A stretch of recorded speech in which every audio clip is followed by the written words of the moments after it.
Study IQ IAS, अब तैयारी हुई अफोर्डेबल। लास्ट 3 सालों में करीब 2612 इंडियन फिशरमैन्स को दूसरे देशों में मैरीटाइम बाउंड्री वायलेशन के लिए अरेस्ट किया गया। वहीं भारत की जेल में भी मैरीटाइम बाउंड्री वायलेशन को लेकर करीब 74 पाकिस्तानी फिशरमैन बंद हैं। आज दुनिया भर की जेलों में ऐसे लोग बंद हैं जो अपने देश की मैरीटाइम बाउंड्री को क्रॉस करके दूसरे देश की मैरीटाइम एरिया में एंटर कर गए। और ऐसी गलती खास रूप से फिशरमैन इसलिए करते हैं क्योंकि दो देशों के बीच में मैरीटाइम बाउंड्री को डिफाइन करना काफी डिफिकल्ट है। देखिए, आज आप इंडिया से सी रूट के through directly Thailand, Oman, Indonesia या ऑस्ट्रेलिया जा सकते हैं, लेकिन इंडिया इन चारों देशों में सिर्फ थाईलैंड और इंडोनेशिया से मैरीटाइम बॉर्डर साझा करता है। वहीं ऑस्ट्रेलिया और ओमान से मैरीटाइम बॉर्डर शेयर नहीं करता। इसका क्या रीजन है, चलिए जानते हैं।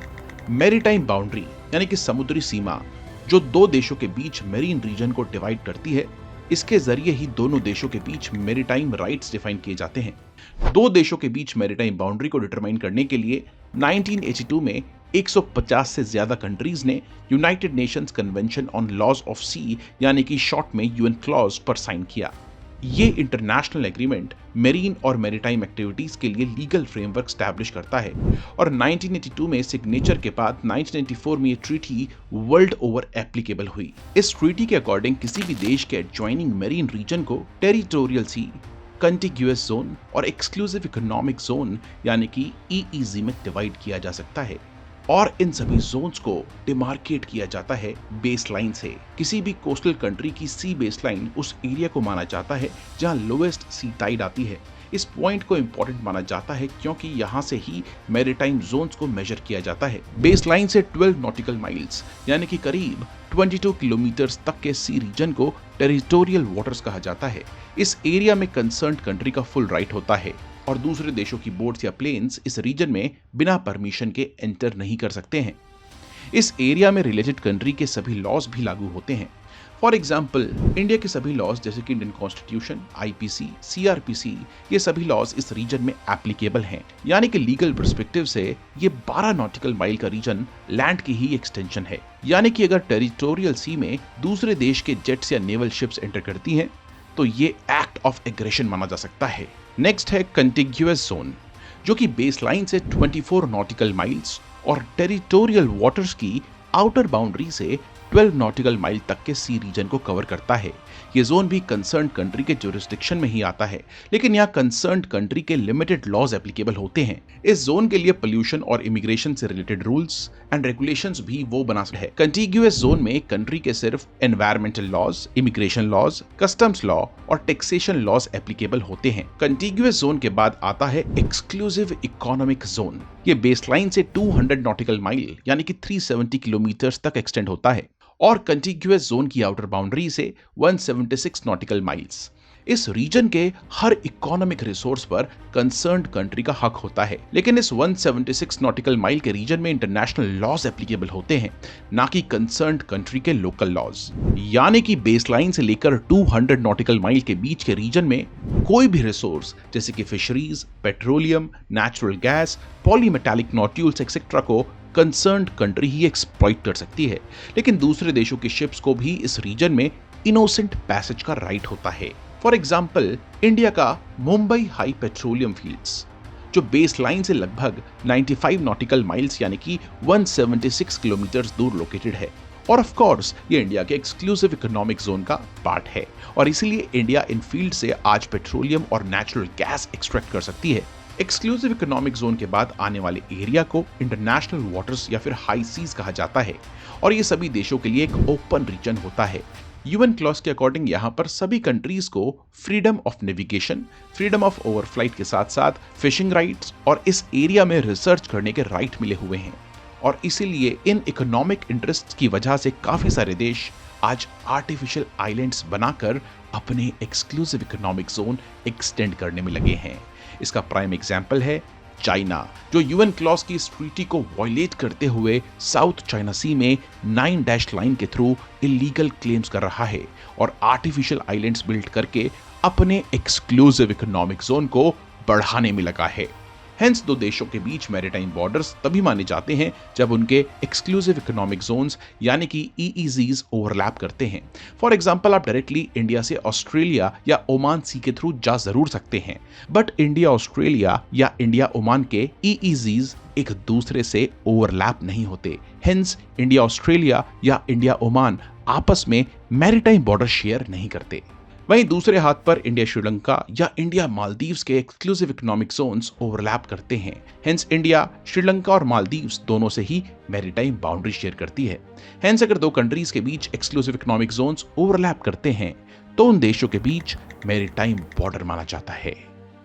दोस्तों, इंडिया एक पेनिनसुलर कंट्री है। इसका मतलब यह है कि इंडिया 3 साइड से समुद्रों से घिरा हुआ है, जिसमें वेस्ट में अरेबियन सी, साउथ में इंडियन ओशन और ईस्ट में बे ऑफ बंगाल लोकेटेड है। India Pakistan, Maldives, Sri Lanka, Indonesia, Thailand, Myanmar और बांग्लादेश के साथ अपना 3710 किलोमीटर्स का मैरीटाइम बॉर्डर शेयर करता है और इन देशों से इंडिया लैंड बॉर्डर डिस्प्यूट्स की तरह मैरीटाइम डिस्प्यूट्स भी शेयर करता है। तो दोस्तों, चलिए शुरुआत करते हैं पाकिस्तान से। दोस्तों, आगे बढ़ने से पहले मैं आपको बता दूं कि अगर आप यूपीएससी का एक सीरियस अटेम्प्ट देने का सोच रहे हैं तो पहले की तरह आपको लाखों रुपए खर्च करने की जरूरत नहीं है, क्योंकि आज टेक्नोलॉजी की मदद से आप highest quality guidance study IQ के P2I फाउंडेशन बैचेस में पा सकते हैं। दोस्तों, इन बैचेस में आपको लाइव क्लासेस, बुक्स की home delivery, personal mentorship, hand written notes, daily answer writing practice मिलेगी।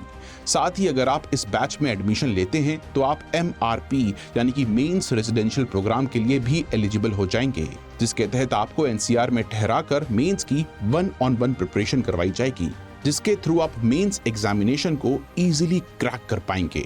दोस्तों, प्रीलिम्स एग्जामिनेशन के लिए इस बैच में SIP यानी कि success in prelims programme included है, जिसके तहत आपको लाइव क्लासेस के साथ साथ डेली MCQ प्रैक्टिस और रेगुलरली टेस्ट सॉल्व करवाए जाएंगे। तो दोस्तों, इस बैच में एडमिशन लेकर अगर आप IAS IPS बनने का अपना सपना पूरा करना चाहते हैं तो आज ही यूज करें कोड RT Life का। जी हाँ, RT Life कोड आपको दिलवाएगा इन बैचेस पर मैक्सिमम पॉसिबल डिस्काउंट। और अगर आपको इस बैच से संबंधित कोई भी डाउट हो तो आप मुझे इंस्टाग्राम या टेलीग्राम पर भी डायरेक्ट मैसेज कर सकते हैं। तो दोस्तों, वीडियो पर आने से पहले मैं आपको बता दूं कि ये वीडियो यूपीएससी के GS2 पेपर के लिए अटमोस्ट इंपॉर्टेंट है। तो चलिए दोस्तों, वीडियो पर वापस आते हैं।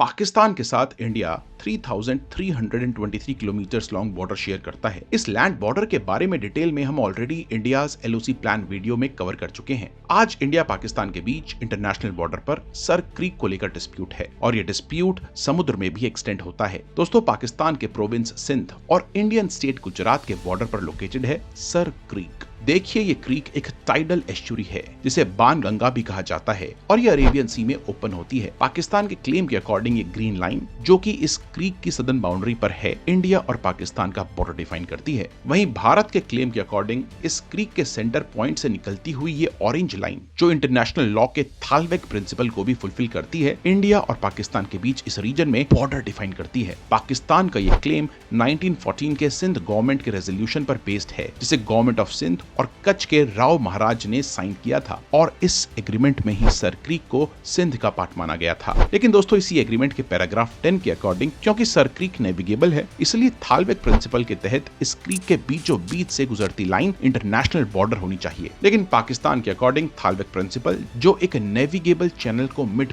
पॉइंट से दो देशों के बीच डिवाइड करता है, सिर्फ नॉन टाइडल रिवर्स पर एप्लीकेबल है, ना कि सर क्रीक जैसी टाइडल एस्चुरी पर। तो दोस्तों, इस बंजर एरिया को लेकर पाकिस्तान इतना डेस्परेट क्यों है? देखिए दोस्तों, ग्रीन लाइन को क्लेम करके पाकिस्तान अपनी बेस लाइन को भी एक्सटेंड कर रहा है, जो पाकिस्तान को अरेबियन सी में extra exclusive economic zone provide करती है। और कुछ रिसर्चर्स के अकॉर्डिंग इस रीजन के नीचे ऑयल एंड गैस के बड़े बड़े भंडार हो सकते हैं। और दोस्तों, इसी रीजन की वजह से आज भी ये डिस्प्यूट बना हुआ है। आज सर क्रीक को BSF यानी कि बॉर्डर सिक्योरिटी फोर्स गार्ड करती है और इस क्रीक के मिड पॉइंट पर फ्लोटिंग बॉर्डर पोस्ट्स हमें आज देखने को मिलते हैं। वहीं कोस्टल वाटर्स को इंडियन कोस्ट गार्ड करती है। तो चलिए दोस्तों, नेक्स्ट मूव करते हैं थोड़ा सा साउथ और बात करते हैं मालदीव्स की। भारत पाकिस्तान से भी ज्यादा मालदीव्स के साथ अपना मैरीटाइम बॉर्डर शेयर करता है। दोनों देशों के बीच 460 किलोमीटर का मैरीटाइम बॉर्डर है।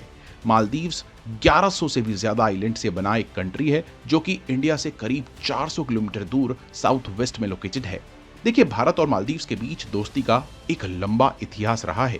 70s के डिकेड में मैरीटाइम बॉर्डर को लेकर दोनों देशों के बीच ब्रीफ डिस्प्यूट्स भी रहे हैं, जिसे दोनों देशों ने मिलकर 1976 में सॉल्व कर लिया था। लेकिन दोस्तों, इसके बावजूद भी मालदीव से कुछ लीडर इंडिया के मिनिकॉय आइलैंड पर अपना क्लेम करते हैं। हालांकि वहां की गवर्नमेंट ने ऑफिशियली इस पर कभी भी कोई स्टेटमेंट नहीं दी है। इस आइलैंड को क्लेम करने के पीछे वहां के लीडर्स का कहना है कि मिनिकॉय और मालदीव्स के बीच लिंग्विस्टिक और कल्चरल सिमिलैरिटीज हैं। देखिए, मिनिकॉय आइलैंड 8 डिग्री और 9 डिग्री चैनल के बीचों बीच लोकेटेड है और इस आइलैंड की बदौलत हमारा एक्सक्लूसिव इकोनॉमिक जोन मालदीव्स के साथ इंटरसेक्ट करता है। यहाँ मैं आपको ये भी बता दूं कि मिनिकॉय इंडिया की यूनियन टेरिटरी लक्षद्वीप का सदर्न मोस्ट आइलैंड है और 1855 में ब्रिटिश इंडिया का पार्ट बनने से पहले ये सैकड़ों सालों तक कन्नौर के अली राजाओं के कंट्रोल में रहा। साथ ही रीसेंट मालदीवियन इलेक्शंस में प्रो चाइनीज मोहम्मद मुजू ने जीत हासिल की, जिसके बाद उन्होंने अपना इंडिया आउट कैंपेन को इंप्लीमेंट करना शुरू किया।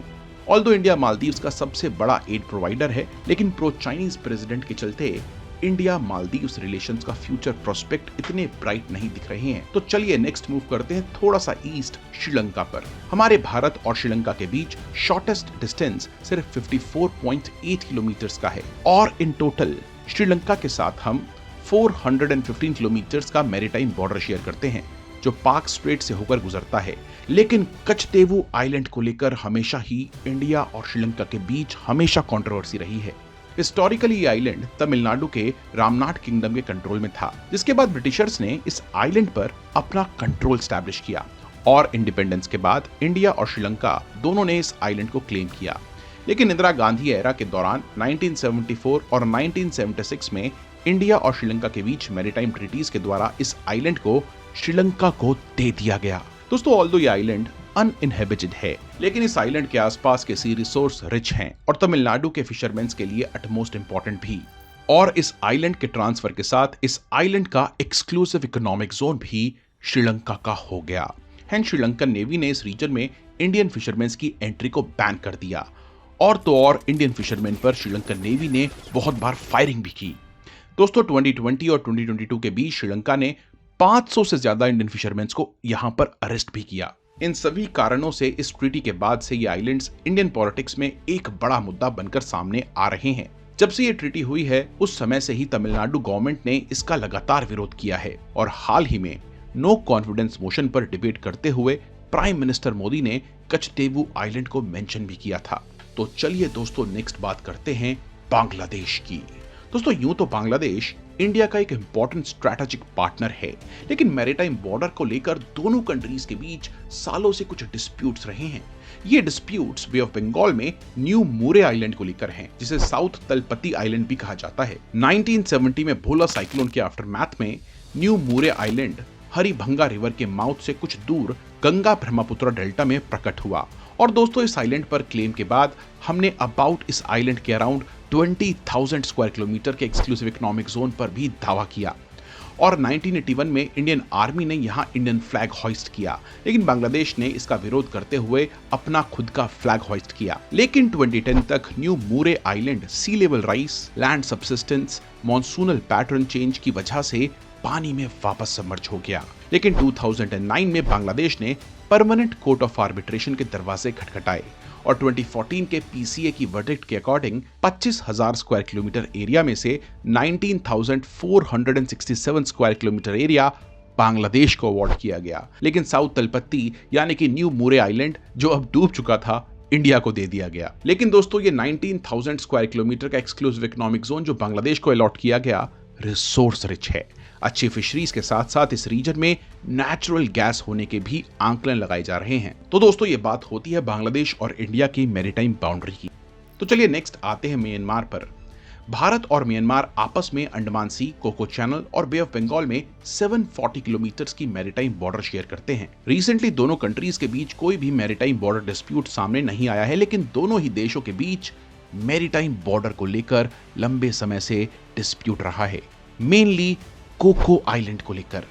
कोको आइलैंड भारत के अंडमान आइलैंड से 60 किलोमीटर नॉर्थ में लोकेटेड ये आइलैंड स्ट्रैटेजिकली काफी इंपॉर्टेंट है। एक समय पर यह आइलैंड अंडमान आइलैंड का ही पार्ट हुआ करता था, लेकिन ब्रिटिशर्स ने इसे बर्मा यानी कि आज के म्यांमार की जादवित फैमिली को लीज पर दे दिया और उसके बाद कभी ये ब्रिटिश इंडिया के कंट्रोल में रहा और कभी ब्रिटिश बर्मा के। लेकिन एक थ्योरी के अकॉर्डिंग प्राइम मिनिस्टर नेहरू ने इस आइलैंड को म्यांमार को 1948 में गिफ्ट किया और ये क्लेम सबसे पहली बार जॉर्ज फर्नांडिस ने किया। आज इस आइलैंड पर चाइना ने एयर स्ट्रिप और लिसनिंग रडार कंस्ट्रक्ट की हुई है, जहां से हमारे अंडमान आइलैंड्स पर चाइना नजर रखता है। और इसलिए आज ये डिबेट करना कि ये आइलैंड नेहरू ने बर्मा को गिफ्ट किया था या नहीं, इससे इंपॉर्टेंट ये है कि आज हम म्यांमार से निगोशिएट करके इस आइलैंड को इंडिया के अगेंस्ट यूज होने से रोकें। तो चलिए दोस्तों, नेक्स्ट बात करते हैं थाईलैंड और इंडिया की मैरीटाइम बाउंड्री की। देखिए, इंडिया थाईलैंड का मैरीटाइम बॉर्डर निकोबार आइलैंड और थाईलैंड के सिमलान आइलैंड के बीचों बीच लोकेटेड है। ये मैरीटाइम बॉर्डर 1978 के इंडिया थाईलैंड बाइलेटरल ट्रीटी के बाद स्थापित किया गया और आज ये मैरीटाइम बाउंड्री यूएन क्लॉज के प्रिंसिपल के साथ भी कंफर्म करती है। लास्ट 75 ईयर्स में इंडिया और थाईलैंड के बीच रिलेशंस कॉर्डियल रहे हैं और यही गुडविल आपको इस मैरीटाइम बॉर्डर में भी देखने को मिलती है, जिसमें कोई डिस्प्यूट्स नहीं है। तो चलिए दोस्तों, इसके बाद रुख करते हैं इंडोनेशिया का। इंडिया इंडोनेशिया के साथ अंडमान सी और इंडियन ओशन में 900 किलोमीटर्स का मैरीटाइम बॉर्डर शेयर करता है, जिसकी शुरुआत इंडिया, थाईलैंड और इंडोनेशिया के मैरीटाइम बॉर्डर के ट्राई पॉइंट से होती है, जिसके बाद ये बॉर्डर इंडिया के ग्रेट निकोबार और इंडोनेशिया के सबांग आइलैंड के बीच लोकेटेड ग्रेट चैनल से होते हुए बे ऑफ बंगाल में एक्सटेंड होता है। ये मैरीटाइम बॉर्डर 1974 के बाइलेटरल एग्रीमेंट के बाद डिटरमाइन किया गया और 1978 में इंडिया, इंडोनेशिया और थाईलैंड ने एक एग्रीमेंट के तहत अंडमान सी में ट्राई पॉइंट डिफाइन किया। आज ये मैरीटाइम बाउंड्री इंडिया के लिए अटमोस्ट इंपॉर्टेंट है। इंडियन ओशन के चोक पॉइंट मलाक्का स्ट्रेट से ओपन ओशन में सिर्फ ग्रेट चैनल से आया जा सकता है। दोस्तों, मलाक्का स्ट्रेट से चाइना अपने 80% गुड्स एक्सपोर्ट करता है और चाइनीज इकोनॉमी के लिए fuel and essential raw material यहीं से पास होते हैं। साथ ही मलाक्का स्ट्रेट इंडियन ओशन के अंडमान सी को पैसिफिक ओशन के साउथ चाइना सी से कनेक्ट करती है और इसीलिए चाइना को कंट्रोल करने के लिए ये इंपॉर्टेंट है कि हम इंडोनेशिया के साथ कॉर्डियल रिलेशंस बनाकर रखें और ग्रेट चैनल पर लेवरेज के लिए निकोबार में मिलिट्री बेस की कैपेबिलिटी और अपनी नेवल पावर्स को और इनहैंस करें। तो दोस्तों, ये होते हैं इंडिया के सभी मैरीटाइम बॉर्डर्स। आशा करता हूं कि आपको यह वीडियो पसंद आई होगी और आपसे मिलूंगा ऐसी ही अगली वीडियो में। धन्यवाद। स्टडी IQ IAS, अब तैयारी हुई अफोर्डेबल।